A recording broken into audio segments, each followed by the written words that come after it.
some of the familiar faces.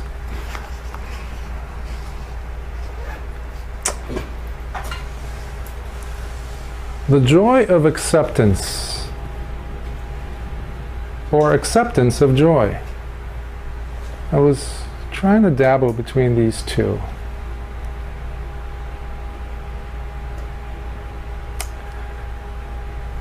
This in relation to how we view ourselves, how we look at ourselves, how we see the conditions that we, or the circumstances that we find ourselves in.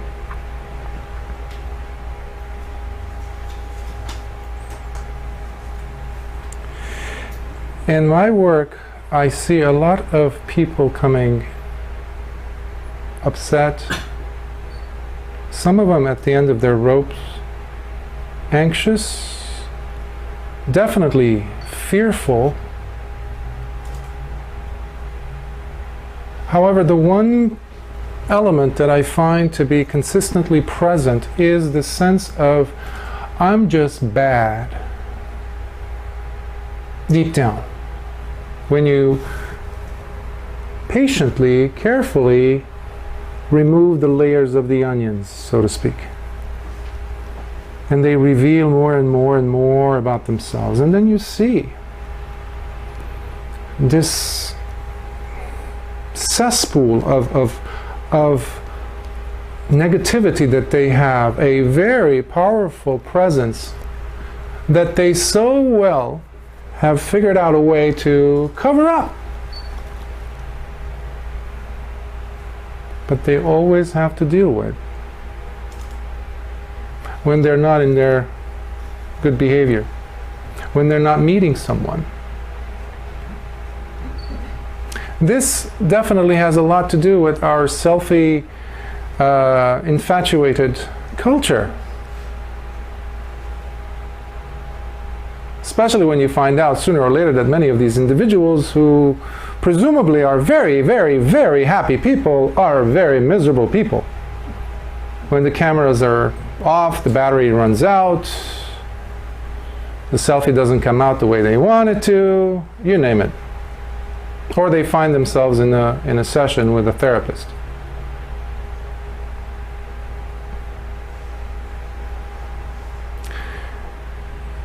Another theme that was playing in my head recently was this image of 6 buckets of paint. Indulge me. 6 buckets of paint. Well, what is paint used for? Many things, but the one that kind of resonates with today's theme is making masks. We use masks for different things, but primarily to separate reality from ourselves. Typically, masks have been used in human culture as, or civilizations, as a means to create an alternative reality. If you've ever studied plays or seen one or played in one, or you see how it's an art form that the artist can mimic, can become the role of this character, sad, happy, etc., etc. But why 6? Why 6 buckets of paint? Well, the correlation that I would like to make is with the 6 faculties. 6 sense perceptions. In Buddhism, we have 6 instead of just the 5. So we do know the 5 perceptions, right? Visual, tactile, auditory, gustatory, and olfactory, smelling. In addition to that, in Buddhism, we have the mind, perceiving of thoughts, concepts, ideas, images, possibilities of both ourselves and the world, and how the world needs to be, for example. And this is where we can kind of dovetail the theme of acceptance with whatever is happening. The Buddha talked about this in his first of the Noble Truths. When there's suffering. Well, suffering because of what? Second comes in, the second Noble Truth comes in and states, well, because of ignorance, because you have the attachment, the craving of wanting things to be other than what they are. Hence, no acceptance.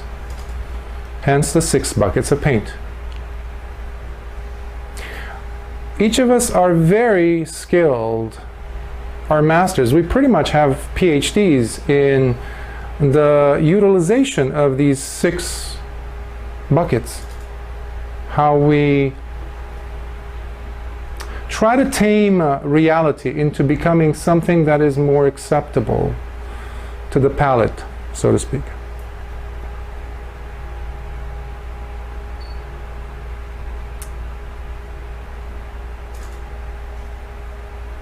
Perception was highlighted by the Buddha as playing a key role in all of this.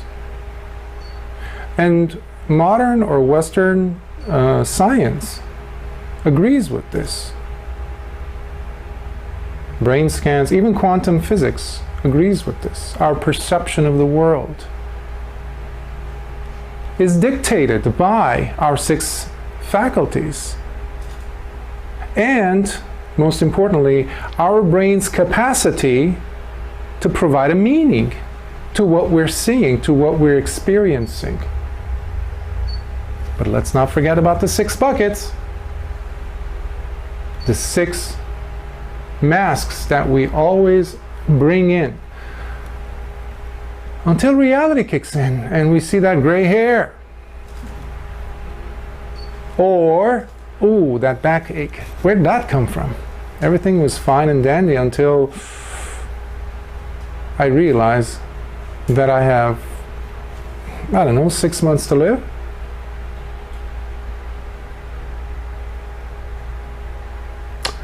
The 6 buckets of paint and their desperate attempt at removing us from acceptance of reality as it's taking place have to do with the major taboos of our society, in this society, in this culture, especially in America, in the United States. I mean, it's spread out around the world, of course, but because we're living here and there is a really pronounced standoffish presence towards these 3. And our culture does a wonderful job at, again, masking them as best as it can. And these 3 happen to be aloneness, being alone, change, and death. At different times in the past, I've talked about these 3 separately. However, whether it's in my life or the lives of other and the people that I've encountered in my travels or the people around me, I see it a lot. I see it, and it's such a viscerally compelling presence that is unanimously present within every single human being.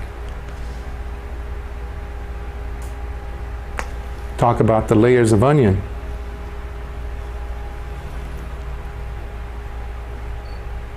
It's the great silencer, and we don't have to be dead to be silenced when we talk about death.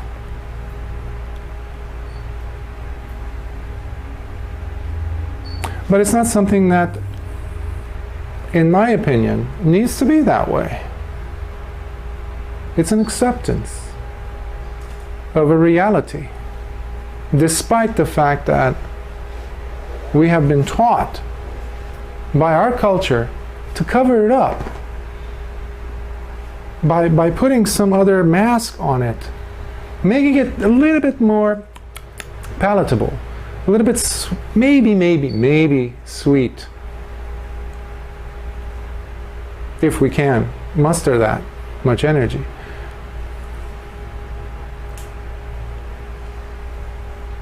So I noticed that individuals, whether they're friends, patients, colleagues, whatever, whenever we talk about being alone, there is the happy hour, right? I mentioned it before. It's anything but happy.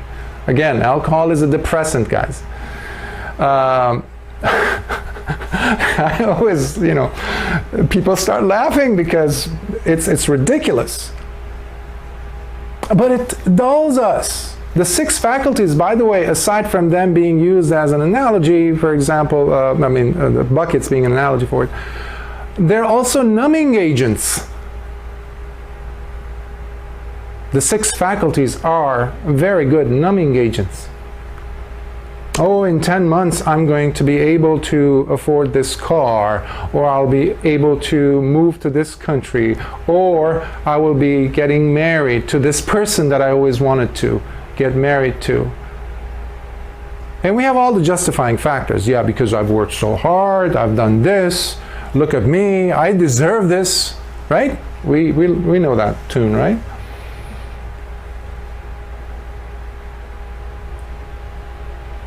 But how can we negotiate the acceptance of joy and the joy of acceptance into this theme?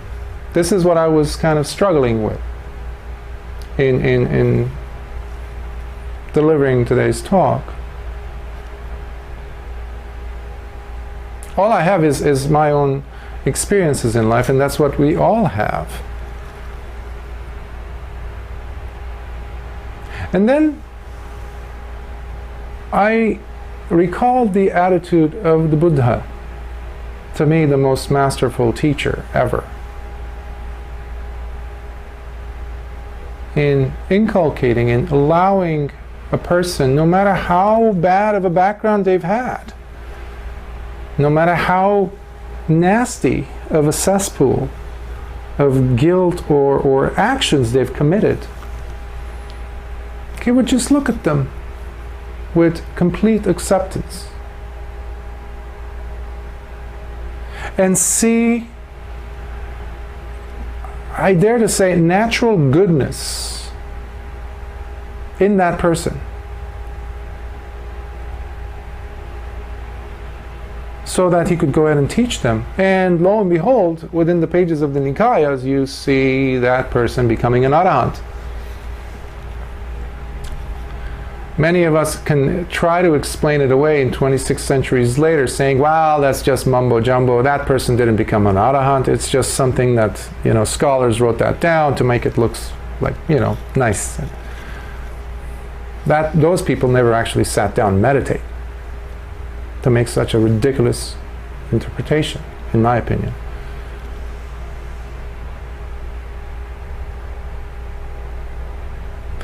That natural goodness, that trust, is something that I see mostly lacking in us.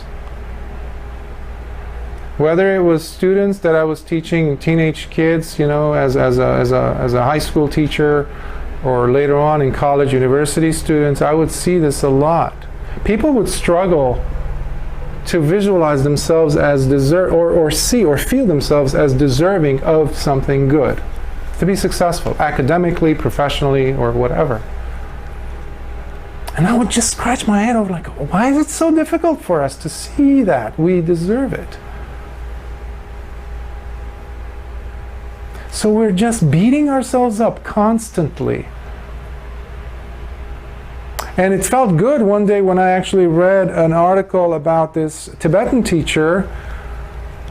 I forgot the name. This was about 15, 20 years ago. And he mentioned something about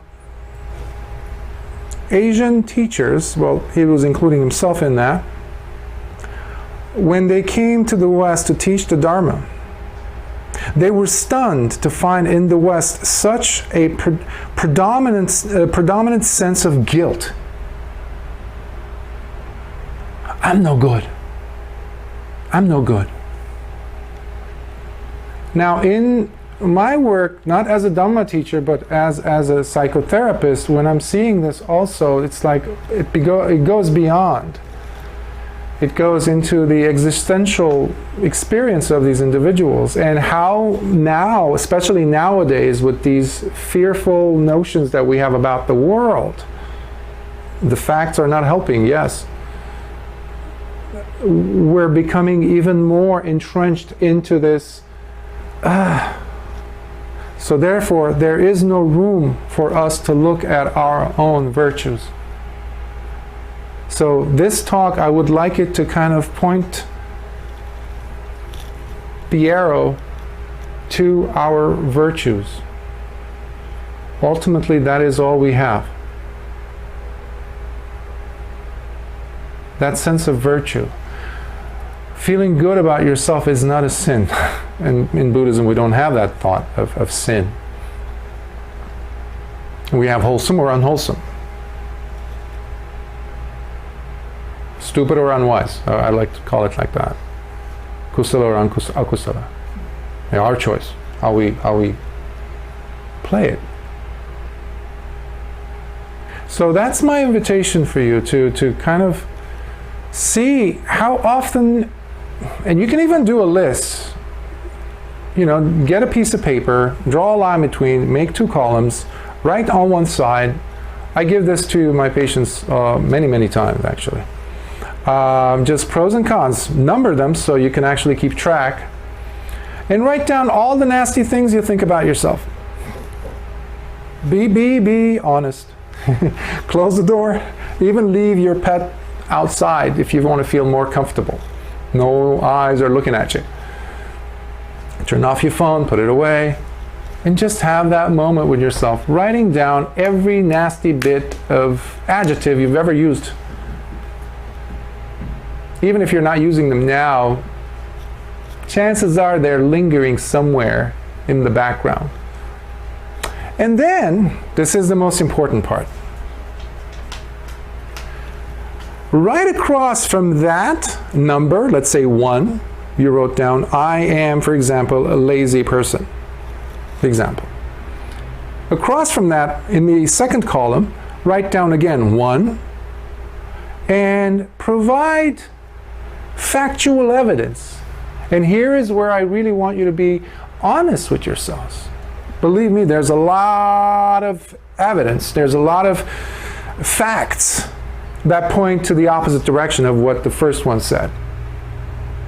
It could be something simple. Making your bed. That's a hugely courageous act, by the way. For many of us, we do not like to make our beds. I like to call it a daily gift to myself. Every time I walk out of my bedroom, I make sure that the bed is made. Why? It might take 20 seconds, 30 seconds. But, when I get home, guess what? That's the gift that I've given myself. I was inspired by the Navy SEAL Admiral one time. I don't promote military, but that speech really did it for me. So, and I appreciate him for that. So basically, these little tasks, they don't have to be this incredibly outlandish, amazing achievements that society wants us to accomplish in order for us to feel good.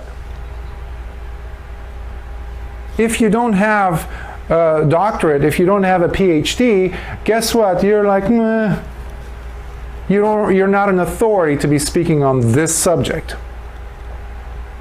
If you're not amazingly beautiful physically, then people are not going to call you amazingly beautiful. Who's making up all these standards? Meet me in 20 years when you have all those wrinkles that the plastic surgeons aren't able to cover up. Or they actually screw up, and now you're looking like a headlight, shiny, pretending that no one sees it, but everyone sees it. We're just trying to be nice, not talking about it. Okay. I'm not trying to present a grotesque image other than what it is already.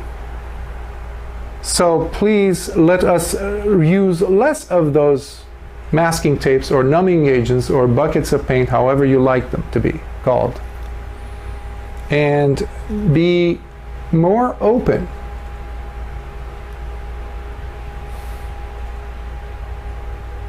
to accepting this goodness in you somewhere, the good deeds you've done. And if you feel like you have not done enough virtuous acts, guess what? Today is the day. Start with a smile. Yes, a smile. I really had to struggle with this one. I probably mentioned this like zillions of times, but if you see any of my pictures from teenage years, I'm like the frowniest face ever. There's not a happy face. So my teacher, Bhante Vimalaramsi, really helped me understand that by lifting the corners of my lips up, something amazing happened. Everywhere I went, people were approaching. And plus, this is the most important part, I felt okay about myself. I felt like I was tolerable. Who knew that there could be some sense of joy out of this very simple act? So one of the things which I tell everybody who comes my way, especially session rooms, is before they walk out, I always tell them this: before you put that head of yours on a pillow to go to sleep, I need you to make a resolution, a determination. Like what? I want you to resolve that tomorrow morning when you wake up, I don't care what kind of a dream you've had. I don't care if you wake up with a sore back or the bed wasn't nice, the neighbor's dog was barking, none of it. Even if your eyes are still shut, but you're awake, I need you to wake up with a smile. Really? Why? Indulge me. And yes, there is enough science behind this that proves that just by the brain, certain parts of the brain, they light up. Even though the eyes are not catching anything, any causes that would bring about a feel-good sensation or lighting up of fireworks in the brain, the facial muscles, because they have taken that shape of a smile, certain peptides are released in the brain. And all of a sudden, the brain doesn't even know why, but it's feeling good. So even a smile is a virtuous act. And yes, it is an act. So this slowly, the more we do this, this slowly removes us from this state of cancerous state of comparison. Comparing ourselves to others. Compare. Yeah, but I'm not as cute as this other girl. Yeah, but I'm not as smart as this other guy. Yeah, but I'm not. There's always this other image that we hold sacred, sacrosanct presence, as it were. No. And please remember, whatever or whoever controls your time controls you. Whoever or whatever controls your time and how you spend it is the owner of your happiness, is the owner of your life. So if you happen to be always skulking around, kind of, enjoying this mud bath of guilt, or comparison, whether it's through social media or negative talk, or negative self-talk, guess what? That is your controller. And how in the world are you going to extract any sense of joy out of that? How can we truly be happy from that state? See, whatever we think about, whatever we ponder upon, dictates what we will ponder upon and think about and feel in the next moment.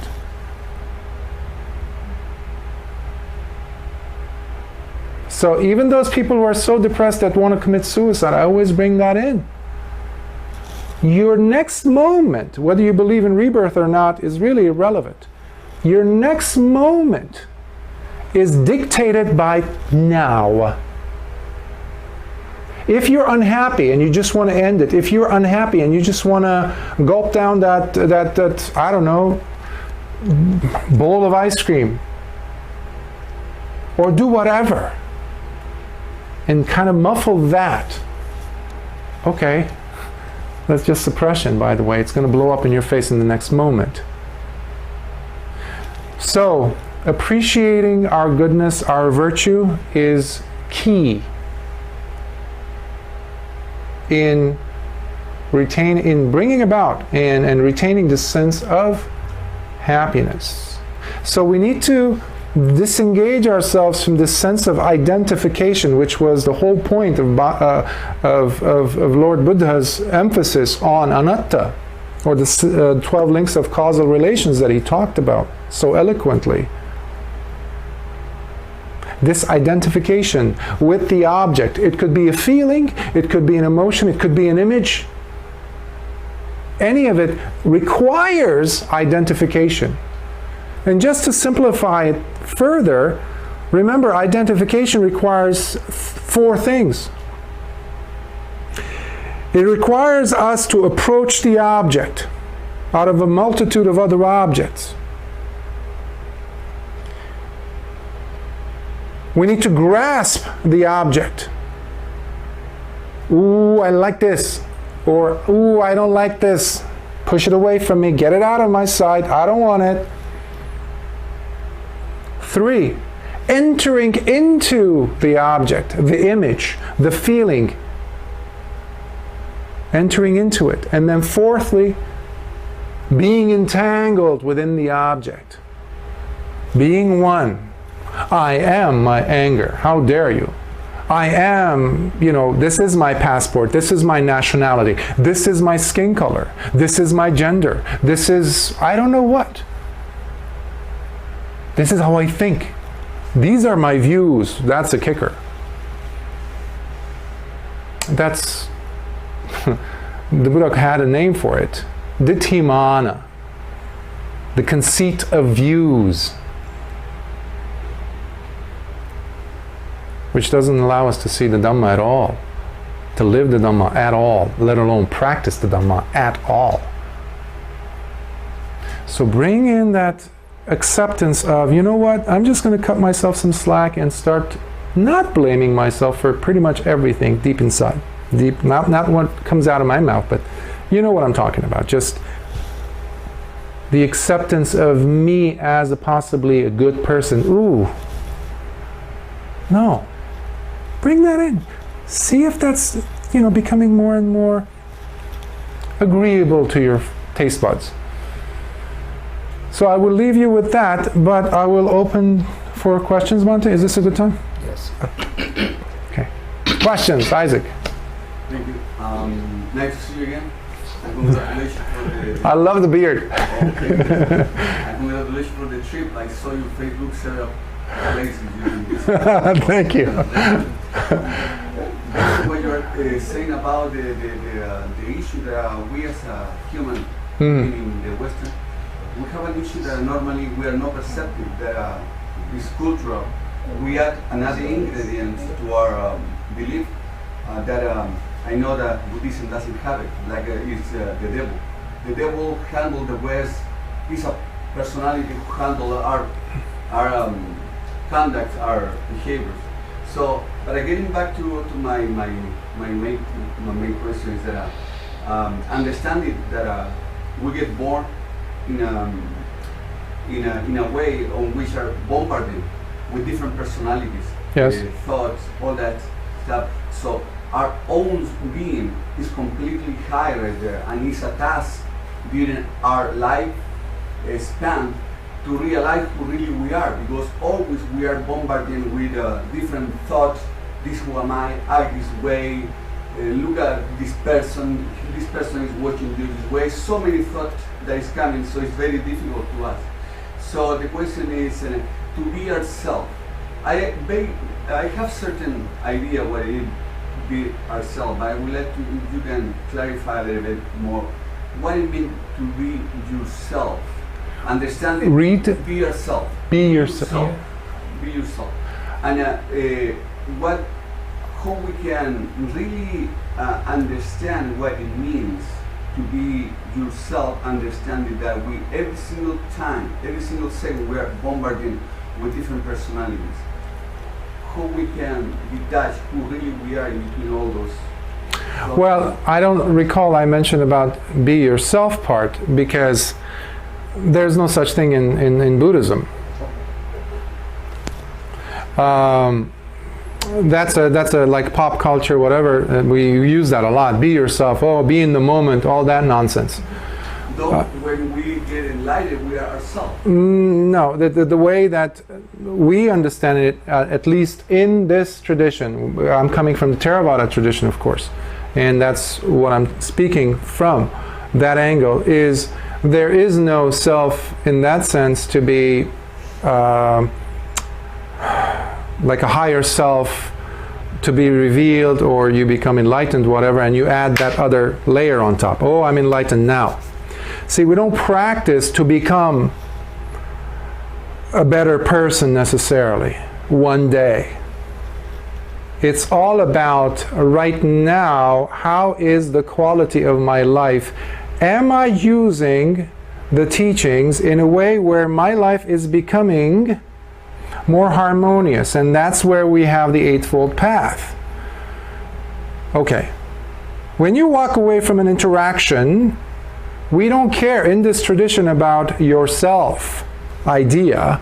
We care about how that interaction felt right there and what are its residues. What is the residual effect?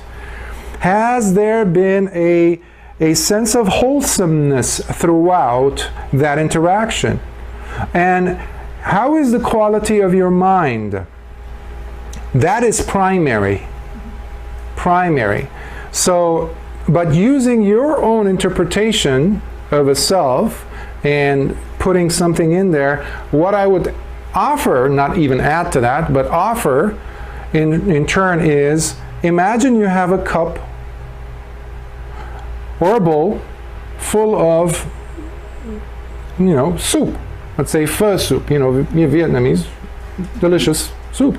Okay, but for some reason, all of a sudden you change your mind and you want to get salad.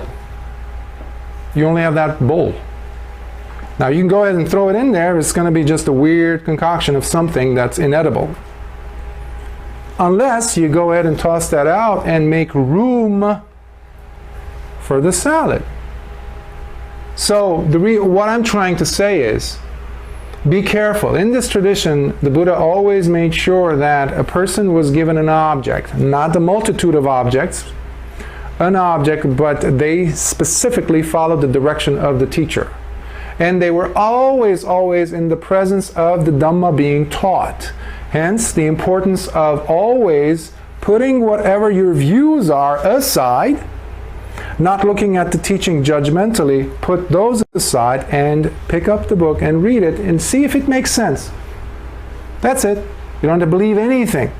And if it makes enough of a sense, go ahead and try to see if you can bring it into your life. If the Buddha says, for example, if you do an unwholesome act and there is an unwholesome state following it, such as remorse, ooh, I did that to that person. I should not have cheated on that person. Don't cheat. Pretty commonsensical, right? So I might be simplifying it, but that's the crux of the matter. So empty, make it available. So don't bring in other interpretations of other cultures, the devil, this and that. We have somebody kind of close to that character, but it's not exactly it. Okay, we call him Mara, but it doesn't have those characteristics that you find in Satan and whatever. What you have to deal with is basically your own hindrances and how easily you give away your responsibility to just relinquishing that life force, if you want to call it, to the hindrances and just follow those whims. I hope that helps. Yes, Omiro. Thank you for your talk. It's good to see you. how can we let go of, I feel like, I'll speak for myself, I feel like I'm addicted to the story of who I am. And either... From when? From always. What does that mean, always? As far as I can remember, always worry about if I'm a good person, if I'm a bad person. But have there been moments when you say, like, I remember images of myself always, but there's been many, many increments of different Homeros all throughout life, from the moment you started talking right now, asking the question. So my question is this. So, for me, I think of, like, I cling to the story of who I am. In this story, there's always something wrong with me, right? But sitting here listening to you made me realize, wait a minute, there's nothing wrong with me per se, and there's also no goodness to be discovered per se. It's all a story. Insidious story I cling to year after year, and I hold on to, but it's not about finding me per se, it's about letting go of this, of obsessing over who I am and what's deep down inside of me. And I feel like, again, listening to your talk right now made me think, wait a minute, I'm just clinging to the story of who I am as opposed to being in a moment, choosing wholesome actions, you know, watching for the hindrances, right, and making my life that way as opposed to obsessing over what's wrong with me or obsessing over what's good about me, because that's a trap too. Like, I might think I'm a good dad because I did X, Y, and Z, but the next week I failed to do X, Y, and Z. Now I feel bad about myself. So, but that also is another story that I'm so good, right? How can we just let go of praise and blame, the seesaw. Get off that ride. Well, the Buddha didn't have words at the time like obsession or a story or a negative narrative or negative worldview, but he put it under the umbrella of identification, being at one with these concepts. Instead of looking at the process, which is what you're pointing at, we've been looking at the concepts. So he even broke that down into the four that I just mentioned, of approaching the thing, the idea of you being a dad, and a good one at that, grasping that idea, whether it's good, yeah, I did something good today as a dad, or that was lousy what I did at Disneyland the other day with my kids, or three, entering into that concept. So you're going into, you're embodying that being. It could be an idea, it could be a thought, it could be a role. I'm a man, or I'm a woman. I want this, I need this, I should be getting this. All identifications.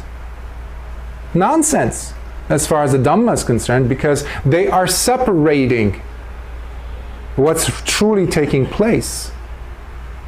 So the objective always in the Dhamma is to get to a place of understanding, to see beyond all of these things.